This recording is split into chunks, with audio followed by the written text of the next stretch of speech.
오늘의 주요 뉴스입니다. 태풍 흰남노로 인해 익산과 군산에서는 정전과 나무 쓰러짐 등 30여 건의 피해가 발생했습니다. 당초 우려와 달리 다행스럽게도 인명피해나 대형 피해를 남기지 않았습니다. 익산의 국내 최초로 동물용 의약품 효능 안전성 평가센터가 착공했습니다. 익산시가 미래전략 사업으로 추진하고 있는 동물 헬스케어 클러스터 구축에 한 걸음 나아가게 됐습니다. 익산 인하동 도시재생은 근대 역사문화 재생과 상권 회복, 주거 재생을 목표로 내년까지 마무리됩니다.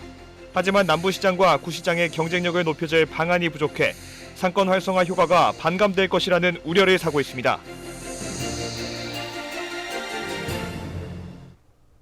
여러분 안녕하십니까? 9월 6일 화요일 KCN 종합뉴스입니다. 역대급 태풍이라던 태풍 흰남노의 기세가 당초 우려보다 훨씬 작았습니다. 다행히 별다른 인명피해나 대형 피해를 남기지는 않았는데요. 하지만 강풍이 불면서 익산과 군산에서는 정전 사태가 발생하고 나무가 쓰러지는 등 30여 건의 피해가 접수됐습니다. 모형숙 기자입니다. 익산 신동 남성고등학교 후문. 100여 미터 도로를 막고 인터넷 복구 작업이 한창입니다. 밤사이 학교 안에 나무가 도로로 쓰러져 통신선을 덮친 겁니다. 한때 모현동에서 공사장의 안전시설물과 도로 간판이 떨어져 나가기도 했지만 곧바로 복구가 이루어졌습니다. 어청도는 240가구 가운데 40가구의 주민들이 밤사이 정전으로 불편을 겪었습니다. 군산 인피면의 한 마을에서는 바람이 세차게 불면서 나무가 지붕 위를 덮칠 것 같은 위험에 주민 2명이 인근 경로당으로 대피하기도 했습니다. 일단 어청도에서 그 단전이 발생해가지고 조치 완료됐던 건 한 건이랑요. 음파 순환로 및 지곡성당 앞쪽에 5주 쓰러진 피해 발생해서 현장 정리 완료했던 건. 밤사이 강풍과 함께 제법 많은 비가 내렸지만 비 피해는 크지 않았습니다. 태풍 흰남노로 익산은 20여 건, 군산은 10여 건의 가로수와 벼 쓰러진 피해가 난 것으로 집계됐습니다. 오래된 나무들이 바람이 부니까 이제 좀 못 버티고 막 옆에 떨어지고 이런 것들 하고 도로에 떨어져 있고 뭐 이런 것들이 대부분이더라고요. 다행히 인명피해는 발생하지 않았고 피해 복구는 대부분 이루어졌습니다.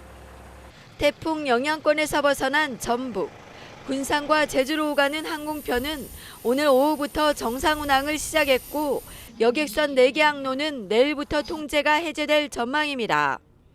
KCN 모형식입니다.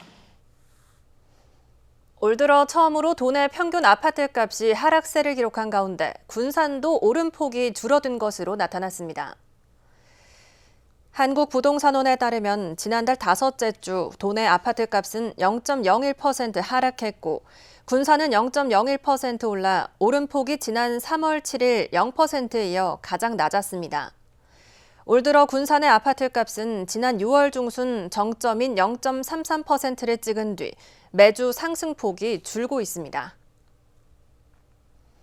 한국농어촌공사가 감사원의 감사와 국세청의 세무조사를 받을 것으로 알려졌습니다.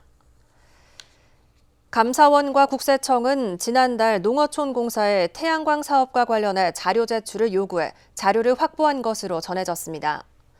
감사원은 농어촌공사가 추진하는 1,300억 원 규모의 새만금 햇빛 나눔 사업에 감사 역량을 집중할 것으로 보입니다. 두 기관은 추석 연휴 이후인 이달 말부터 본격적인 감사와 세무조사를 시작할 계획입니다. 도교육청이 교권 침해를 막기 위해 전북 교육인권조례 제정을 추진합니다. 도교육청은 학생 인권조례로 보호를 받는 학생과 달리 교사들은 교권이 땅에 떨어져도 제대로 보호받지 못하고 있다고 밝혔습니다. 이에 따라 학생과 교사 모두의 권익을 위해 전북교육인권조례를 조속히 제정하기로 했습니다. 이와 관련해 교원노조는 교권 침해가 발생할 경우 학교장이 가해자와 피해자를 즉시 분리하고 위기 학생을 치료하는 시스템도 도입하자고 제안했습니다. 전북도 인사청문회 대상 기관이 9곳으로 확대됩니다.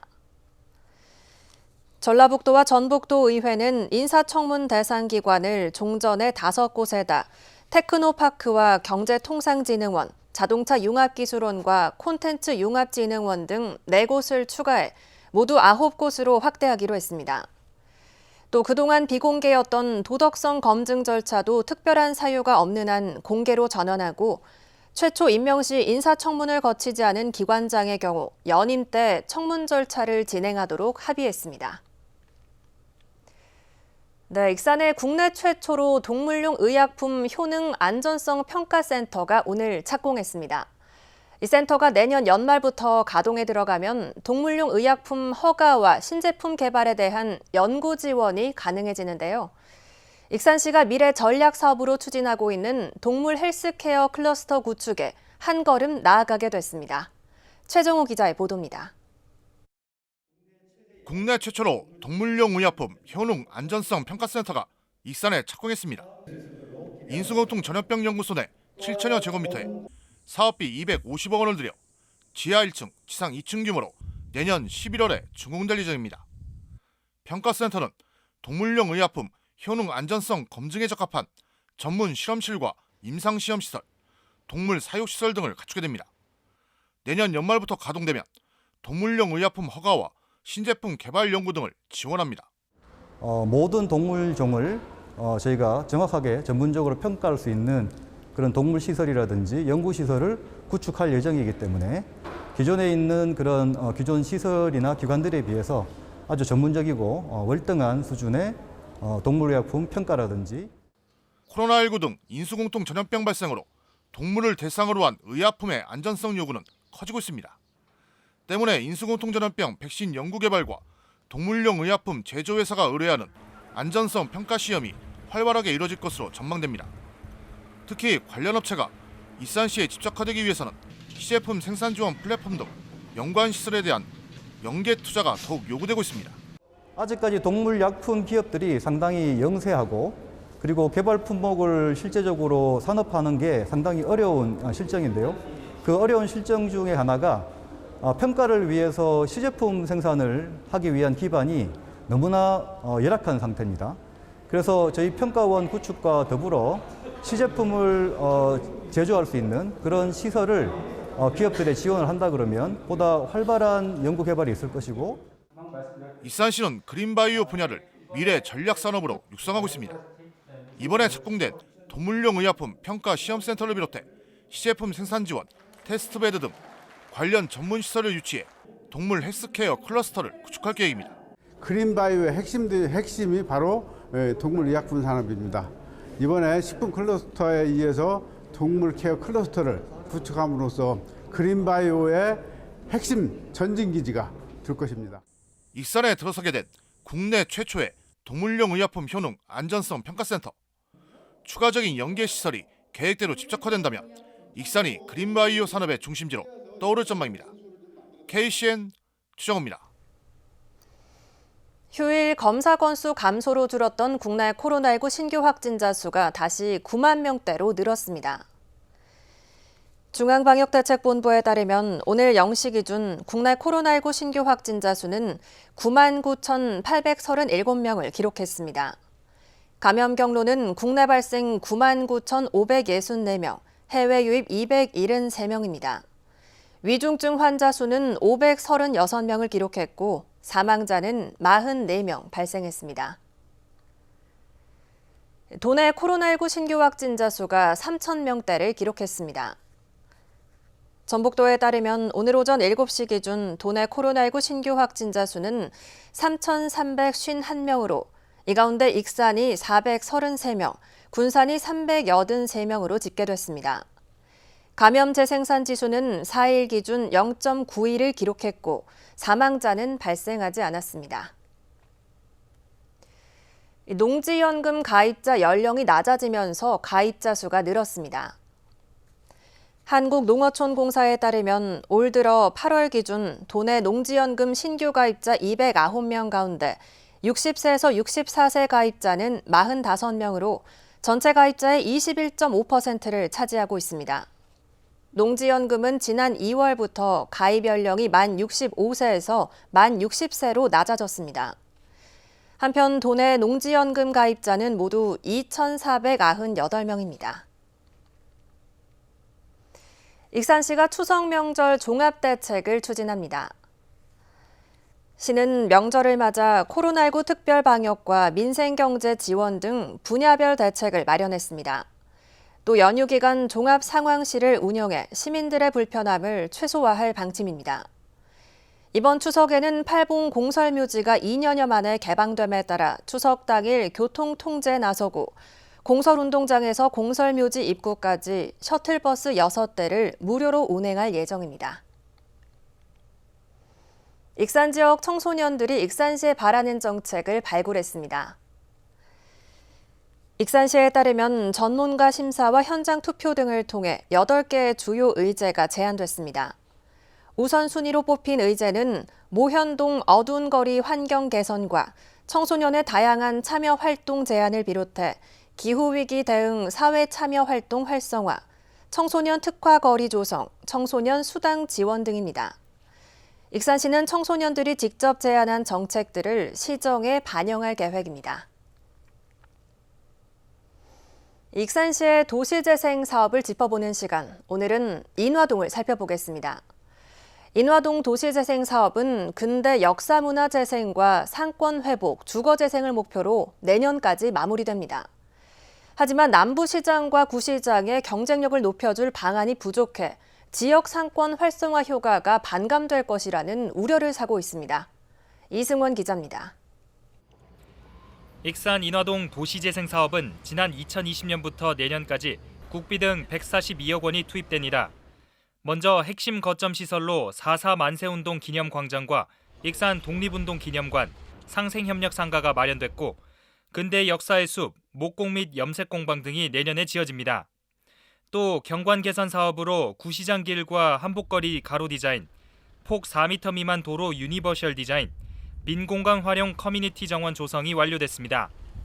이외에도 솜리 마실 축제를 비롯한 주민 공모 사업, 도시재생대학 등 소프트웨어 사업이 진행 중입니다. 익산시는 인화동 도시재생 사업으로 근대 역사문화공간 조성과 주거환경 개선, 지역 상권 회복 등을 기대하고 있습니다. 하지만 지역 상권 회복을 위한 사업들이 미흡하다는 우려가 나오고 있습니다. 인화동 핵심 상권인 남부시장과 구시장 일대 거리를 정비했지만 정작 상인들에게 필요한 전선지중화 사업은 도시재생 사업 계획에 포함되지 않았습니다. 기존 지중화 사업은 한전과 지자체가 각각 절반씩 비용을 부담했습니다. 정부는 지난 2021년부터 그린 뉴딜 지중화 사업을 새로 추진하면서 국비 20%를 지원하고 있습니다. 이에 따라 지자체 비용은 30%로 감소해 예산 부담을 줄일 수 있습니다. 하지만 익산시는 사전 준비 미흡으로 인해 올해 사업 신청을 하지 못했습니다. 정부에서 2021년도부터 2025년까지 그린 뉴딜 지중화 사업을 통해서 국비를 지원할 수 있는 사업에도 준비를 하지 못했다라는 부분들은 굉장히 많이 아쉽다라고 생각을 할 수 있습니다. 또 익산시는 남부시장 주변 상권 활성화 사업으로 남부시장 광장을 중심으로 야시장 운영을 계획했지만 정작 사업을 추진하기에 부적절하다는 지적이 나오고 있습니다. 광장에 설치된 대형 철골 구조물과 경계석으로 인해 공간이 단절되면서 광장 기능을 수행하지 못하고 있기 때문입니다. 이 남부시장에 있는 광장은 시유지입니다. 이 시유지를 활용을 해서 계획들을 세워나갈 수 있음에도 불구하고 자체적으로 계획들을 세우지 않는 것은 굉장히 큰 문제라고 생각을 합니다. 이제서야 익산시는 구시장 지중화 사업과 관련해 내년도 그린 뉴딜 지중화 사업을 신청할 예정이며 남부시장 광장 리모델링도 상인회와 논의를 거쳐서 사업을 추진할 계획입니다. 시설 현대화 사업으로 해서 이제 광장 조성에 대한 이런 부분들을 신청을 앞으로 해 나가야 되지 않겠냐 이런 식으로 되게 답변을 드렸었어요. 근대 역사 문화를 이용한 관광 사업과 상권 활성화를 꾀하는 인화동 도시재생. 구시장과 남부시장의 문제점을 개선하지 않으면 지역 상권 활성화 효과가 떨어져 도시재생은 절반의 성공에 그칠 것이라는 지적이 나오고 있습니다. KCN 이승원입니다. 군산 전통시장 두 곳이 새 단장을 마쳤습니다. 군산시는 오늘 역전 종합시장과 명산시장 비가림막 설치를 마무리했다고 밝혔습니다. 두 시장은 그동안 노후된 천막 비가림 시설로 인해 화재 위험에 노출돼 있고 여름에는 공기순환이 되지 않아 이용객들이 불편을 겪었습니다. 군산시는 지속적인 시설 현대화 사업으로 전통시장 상인과 이용객들에게 쾌적한 환경을 조성하겠다고 밝혔습니다. 군산 옥구농협의 신용사업 규모가 성장한 것으로 나타났습니다. 군산 옥구농협은 지난 6월 말 기준 상호금융 대출금 1,010억 원을 달성했습니다. 이는 지난 2018년 700억 원에서 4년 만에 310억 원이 증가한 것입니다.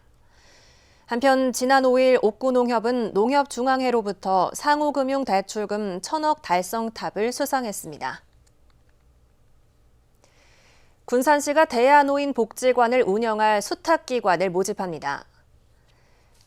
신청 자격은 전라북도에 등록된 사회복지법인 또는 비영리법인이며 20일까지 경로장애인과를 직접 방문해 신청해야 합니다.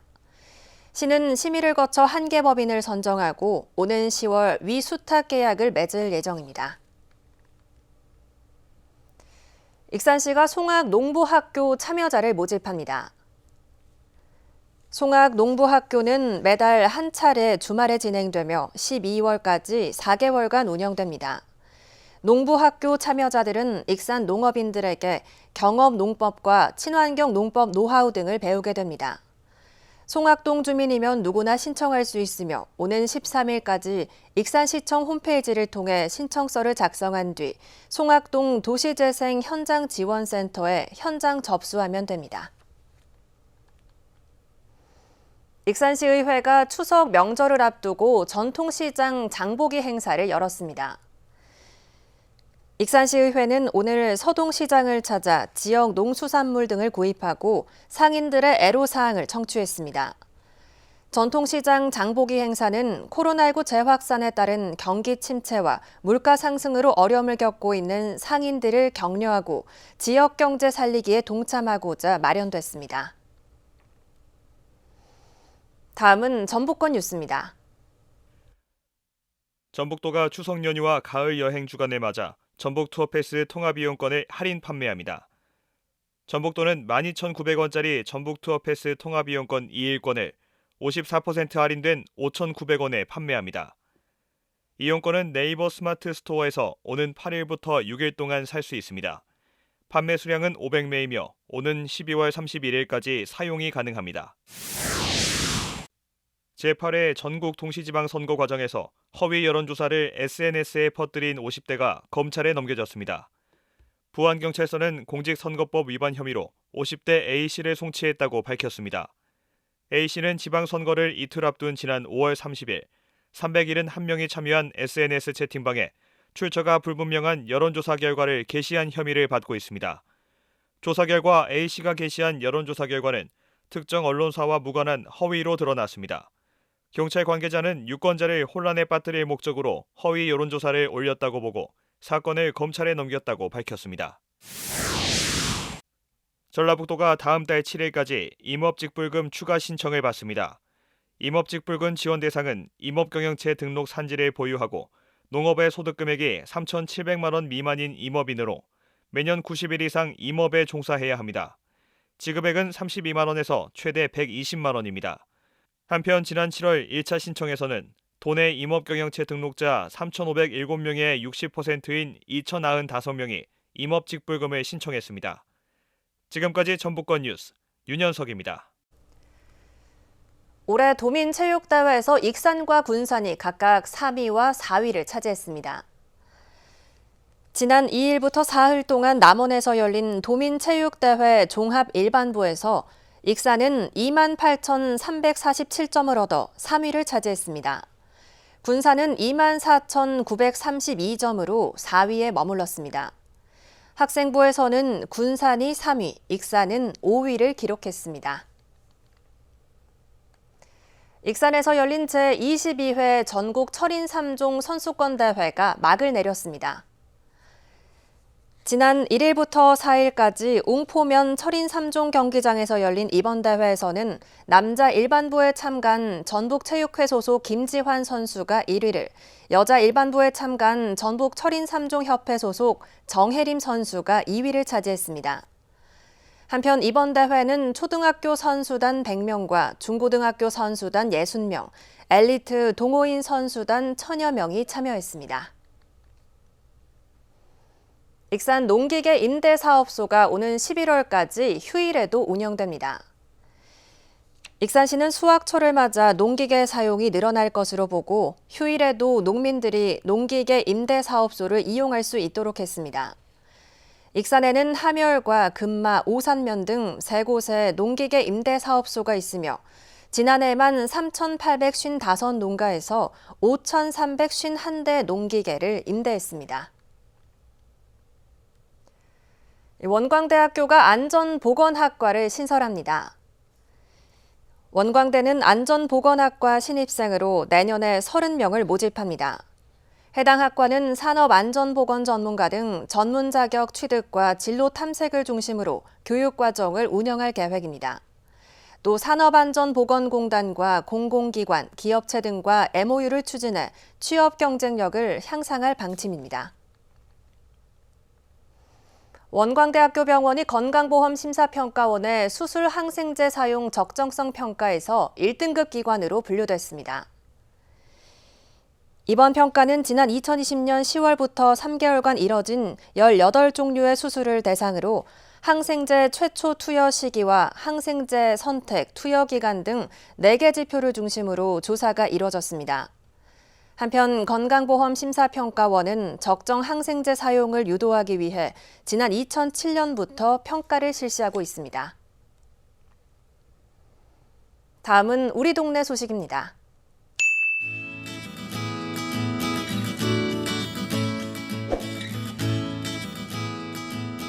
군산시가 군산 새만금 아카데미 제6강좌로 풀꽃 시인 나태주 시인 초청 강연을 오는 15일 저녁 7시 군산예술의 전당 소공연장에서 개최합니다.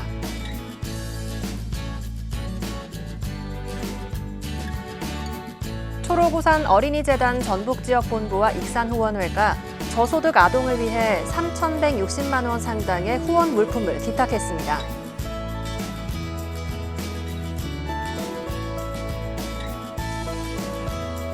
사단법인 익산시 자원봉사센터가 추석 명절을 맞아 취약계층 300가정에 1,500만 원 상당의 나눔 보따리를 전달했습니다.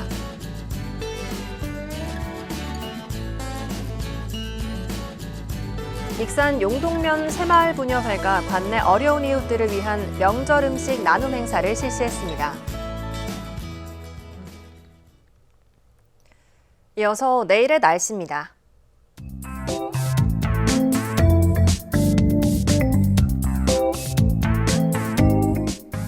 내일 우리 지역은 맑은 날씨를 보이겠습니다.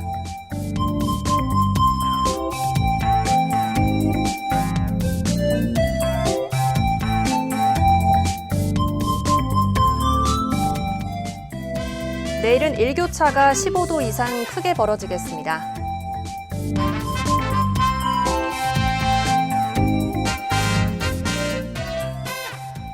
군산은 22도에서 27도의 기온 분포를 보이겠습니다.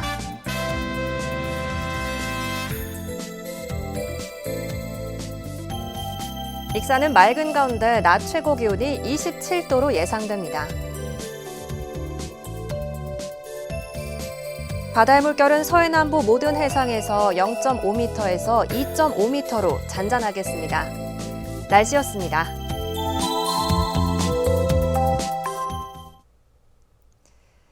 이상으로 KCN 종합뉴스를 마칩니다. 정확한 보도로 늘 함께하겠습니다. 시청해주신 여러분 고맙습니다.